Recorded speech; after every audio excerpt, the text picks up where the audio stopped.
አንድነትን የሦስትነትን ነገር የተናገረ ሊቀ ጳጳሳት ቅዱስ ጎርጎርዮስ የተወደደ የወልድን ነገር በተናገረበት አንቀጹ ዳግመኛ እንዲህ አለ። ነቢያት ሁሉ የማይመረመር እርሱን መርምሮ ለማወቅ መድረስ ባይቻላቸው እግዚአብሔር ቃል ከሰው በተወለደው ልደት ታየ። በመወለዱም የእናቱን ማኅተመ ድንግልናዋን አልለወጠውም። በእናቱ በድንግልና ተወልዶ ወደዚህ ዓለም ገባ። በመወለዱም ድንግልናዋን አልለወጠም። የወሰነችው የድንግል ማኅፀን አልተለወጠም። እንደ ቀድሞው አጸናት እንጂ ባሕርየ መለኮቱ የማይታይ ሲሆን በሥጋ ታየ። በሁሉ ምሉ ሲሆን እርሱም የሌለበት ቦታ የሌለ ሲሆን በቦታው ሁሉ ምሉ የሚሆን እርሱ እንደምን ይታያል? አማኑኤል በመለኮቱ ኃይል ዲያብሎስን ድል ሊነሳው አልወደደም።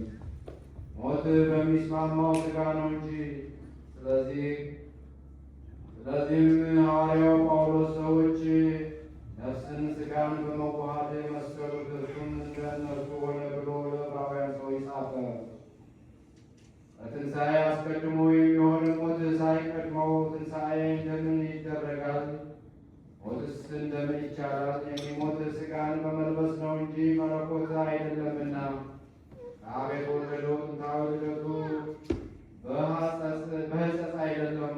በልደቱ ሕፀፅ እንደሌለበት በመለኮቱ ሕማም ሞት አያገኘውም። ከድንግል መጸነሱ ያለ ዘር ሆነ፣ በመሞቱ መለወጥ አላገኘውም። እርሱ እንዳዘነ እንደተከዘ በማርቆስ ወንጌል ተጽፏል። ሐዘን ትከዛ የነፍስ ሕማም ነው። መራብ መጠማት፣ ጎዳና በመሄድ መድከም፣ በሐሰት ያይደለ በእውነት የተቀበላቸው የቀሩት ሕማማት የሥጋ እንደሆኑ እንዲታወቅ የነፍስን ሕማም እንዲህ እናምናለን። ይኸውም ሁከት ትከዛ ነው። እጆቹን እግሮችን በተቸነከረባቸው ችካሮች መወጋቱን እናምናለን። ነቢዩ ኢሳይያስ እርሱ ደዌያችንን ወሰደ ሕማማችንንም ተሸከመ፣ እኛን ለማዳን ኃጢአታችንንም ለማስተስረይ መከራ ተቀበለ እንዳለ በባሕርዩ ሕማም የሌለበት ሲሆን በሥጋ የታመመ ነው። በእርሱ ከመከራ ሥጋ ከመከራ ነፍስ ድነናል አለ። በተገረፈና በተቸነከረም ጊዜ በመከራው ሁሉ መለኮትን ሕማም ተስማማው የሚል ሰው ቢኖር የተለየ የተወገዘ ይሁን። ዳግመኛም ቅዱስ ቄርሎስ እንዲህ አለ። ተራበ፣ ተጠማ፣ ለሰው እንደሚገባ እንቅላፋ፣ ነቃ፣ መንገድን በመሄድ ደከመ፣ በላ፣ ጠጣ፣ አለቀሰ፣ ተከዘ፣ አዘነ። ይህ ጽዋ ሞት ከእርሱ ያልፍ ዘንድ ለሰው እንደሚገባ መላልሶ ማለደ። ታመመ፣ ሞትን ከተቀበለበት ከሥጋ ጋር አንድ ሆኖ በመስቀል ላይ በፈቃዱ በሥጋ ሞተ። አንድ ባሕርየ መለኮት ሥጋን ተዋህዶ በማኅፀን ካደረ ጀምሮ ሥጋ ገንዘቡ እንደመሆኑ በሥጋ ይህን ሥርዓት ፈጸመ። የማይመረመር ለመለኮቱ ባሕርይ እንደሚገባ ደግሞ እሱ ኅብስት አበርክቶ ሁሉን ያጠግባል። አይራብም፣ አይጠማም፣ አይደክምም፣ አያንቀላፋም፣ አይሞትምም፣ አይታመምም፣ አይሞትም። ሕይወትን ለሁሉ ይሰጣል። ዳግመኛ በዚያ በሲኦል ተግዘው ያሉ ነፍሳትን ያድን ዘንድ በአካለ ነፍስ ወደ ሲኦል ወርዶ በመለኮቱም ሲኦልን በዘበዘ። ዳግመኛ ወደ እርሱ ተልኮለት ለነበረው መልእክት መልስ አድርጎ አባታችን የእስክንድርያ ሊቀ ጳጳሳት ሱስንዮስ የላከው ሲኖዶሳዊ መልእክት ነው። ከእኛ ወገን ከምትሆን ከድንግል ማርያም ተወለደ። ተራበ፣ ተጠማ፣ በላ፣ ጠጣ፣ ተኛ፣ ደከመ፣ ታመመ፣ ተሰቀለ።